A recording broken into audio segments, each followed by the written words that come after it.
This is the best female MC in a while. 美味しいの？いえ、摂取すると吐き気や呼吸困難を起こします。I've noticed a trend with a lot of female main characters recently. They suck. Where is it? Where is it? God, where is it? Skill work less than 10 seconds in, already probably pissing people off. Nice job, Tony. I'm not upset with y'all because I know you're mentally ill. Listen, before you finish your Google search on Hitmen for Hire, let me explain. I'm not sure the exact reason. Maybe we got a bunch of mangakas who have never seen a woman, but so many of these characters feel one-dimensional. They'll choose a single archetype and just stick with it. The overly kind MC, who's a bit of a pushover, the badass MC, who's kind of an asshole, or the classic only uses for fan service. About to beat my meat. Sure, these could be attributes of a character, but pigeonholing them like this makes them feel incomplete. And then because of this, they have to rely too much on the supporting characters and then just become another forgetful MC. I don't know if this is a newsflash, but women are pretty fucking dope, and I think we should be representing that dopeness in media, which is why we need more characters like Maomao. 世の中には毒が無毒になることがあるんです。何してる？大丈夫です。She is by far the most complete MC I've seen in a while, and she's the reason why Apothecary Diaries is such an enjoyable show. Before we can get into what makes Maomao such a good character, we have to explore the world of Apothecary Diaries and how she's in this position to shine. Maomao lives in the countryside with her dad, where they both work as apothecaries, making medicines and delivering it to the people. You can't handle my potions. After making one of these deliveries, Maomao stops in a field to collect some herbs, where she is then kidnapped. It's just your classic Imperial China shenanigans. If only someone had told her to be careful only moments earlier. 最近女狩りが多いから気をつけていくんだよ。 Oh, fuck. Maomao is sold as a servant and now has to work in the Emperor's palace, where she lives her days doing laborious tasks like laundry and cleaning. It's not the most glamorous life, but that's because a majority of these serving girls are just like Plankton's family. Well, I can't read! One day, Maomao overhears that children of the Emperor are all becoming ill, and despite her desire to not intervene, she investigates. Her actions end up saving one of the children and lands her a huge promotion as a lady-in-waiting for one of the concubines. This starts this whole Sherlock Holmes-esque adventure where Maomao uses her knowledge to investigate and solve mysteries all around the palace. What do I find out? There is no Pepe Sylvia. Curiosity, a thirst for knowledge, and a smidgen of a sense of justice. These are the building blocks that make Maomao so interesting. Humans are innately curious. It's what helps us explore, learn, and grow. Gotta feed the brain that dopamine somehow, and it's usually from our desire for new experiences. Maomao is the perfect character for this because on one end there's so much that she knows that not everyone else knows, but there's also so much that she doesn't know that she wants to know. Compared to most people within the palace, her upbringing is significantly different. Being raised at a brothel as a child and working with her father has given her life experiences and knowledge that the average person would be unlikely to ever experience, and it becomes very applicable in a place where, let's be honest, most people are fucking stupid. You are made of stupid.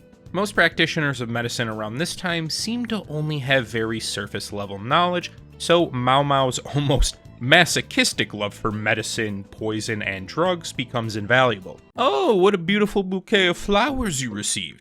Too bad if you smell them, all of your essential organs will stop working. Finding someone so invested in medicine in a time where it seemed like everything and everyone wanted to kill you was like hitting the lottery. But Maomao doesn't just take on the wise doctor role where smart person is smart. No, she actively enjoys poisoning herself and making different drugs. It's not exactly a character trope you see too often.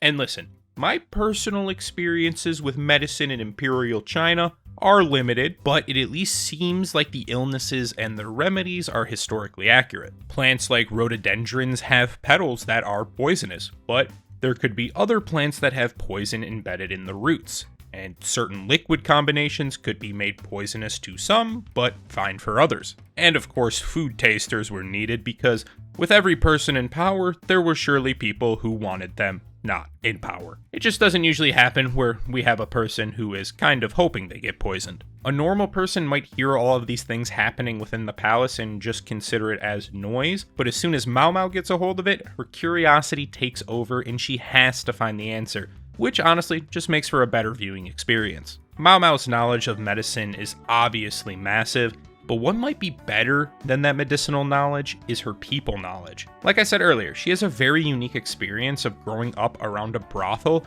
where you're sure to meet plenty of characters and encounter, let's say interesting interactions. I'm about to bust. Because she's seen so much, she knows how to deal with all types of people and know what emotions to use in different situations. Up until this point, we see Maomao as a smart and caring individual, but once she finds out that one of concubine Li Hua's ladies-in-waiting has been applying this poisonous white powder to her, while sick, she goes demon mode. 妃に化粧をしているのはお前か。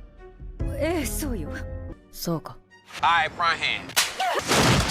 It's something she's seen so many times at the brothels. I love the quote, trying to trade life for beauty and ending up losing both. She has literally seen tons of people die from this, and now Li Hua, whose baby also just passed away from this poisonous powder, now has the powder on herself while already sick. Kinda makes sense why she'd be pissed. 何も考えていない。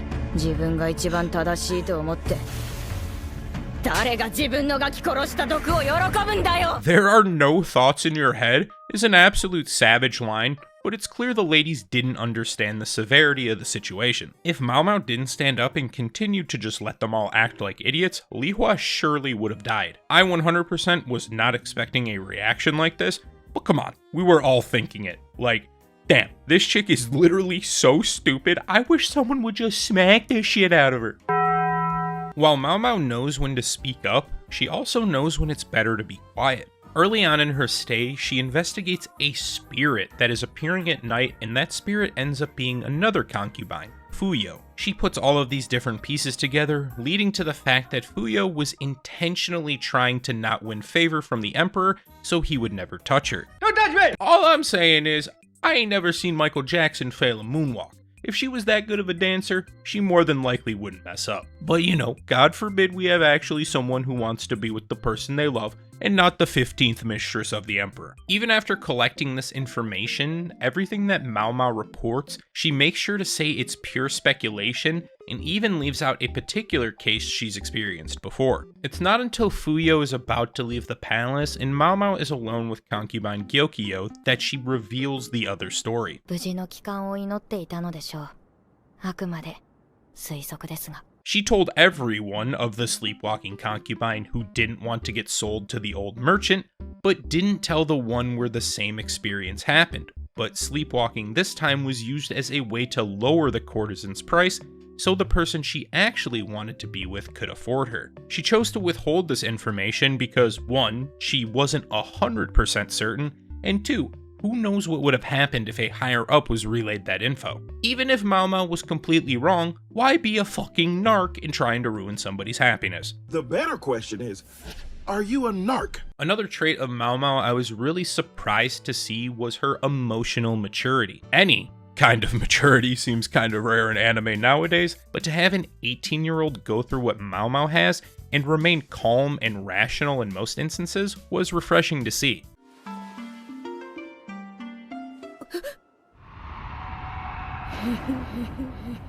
Again, I think this is because of her unique upbringing and constantly being around adults and adult things. She's already dealt with the realities of the world, so she's more prepared for the situations she faces in the palace. Perhaps the best example of this is how Maomao treats Lock-in. The first time she hears his name, it looks like the gates of hell are about to open. He must have done some crazy shit to pull this type of reaction. And as the show continues, Maomao never once accepts him as her father, and clearly resents him for the things that he's done in the past. Even so, she's still willing to be cordial and even help him out to reunite with a special someone. She recognizes that he's not perfect and obviously has made many mistakes, but also seems to understand that not everything was his fault and he isn't truly evil. And honestly, after watching the season, there are plenty of people involved in that situation who seemed just as shitty. Sometimes maybe good, sometimes maybe shit. And while Maomao has all of these great characteristics, perhaps my favorite is how she'll just nonchalantly brush things off if it inconveniences her. よし、忘れよう。思い出してもろくなことにならない。 Jinshi is clearly a person of importance. I mean, he has this massive office in the rear palace, and he's wearing the same royal symbols as the emperor. But yeah, that would make things complicated, so for Maomao's sake, he's just a hot man with no penis. Is that it? What?